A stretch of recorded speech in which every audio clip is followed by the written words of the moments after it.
just so satisfying for me. So what things do you think, like, because I know you mentioned in your talk downstairs, you did something with the radio and making it like flow better. Segging. Yes. Could you describe what segging is for me? If anyone from work hears me say this, they're going to be like, Gemma, please stop talking about segging.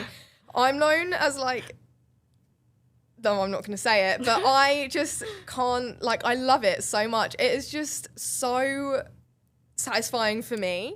So I just do it as much as I can, but it is very important for anyone that even doesn't enjoy it. So segging is the flow of the station, essentially. So in between songs, you will hear a bit of production, whether it's capital or anything like that. You'll hear that in between the songs. But what you don't want is for the song to fully fade out, and then the production comes in, and then another song slowly fades in. You don't want that. You want it to sound, well, at least on Capital, you want it to sound as tight and as bright as possible. And I think that's the same for Youth's Choice, like the sort of effect that you're going for.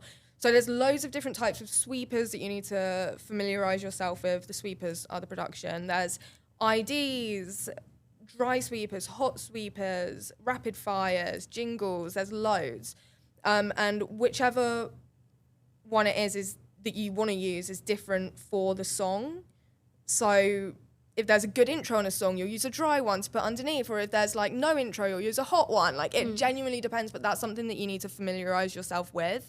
And I think it's so important because it just helps with the flow of the station. It makes it sound all put together. Yes, the content is important and what you're speaking about is important, but what's around that as well really helps. And that is something that bosses and recruiters will pick up on, because it's putting effort into the more boring and mundane tasks. And it's, as soon as you show that you have an interest, even not just segging, like other things as well that might be a little bit more boring, or that other people might think, no, I don't really want to touch that, I don't want to do that. Like if you show an interest in that and show that you care about that, that's something that people will pick up on.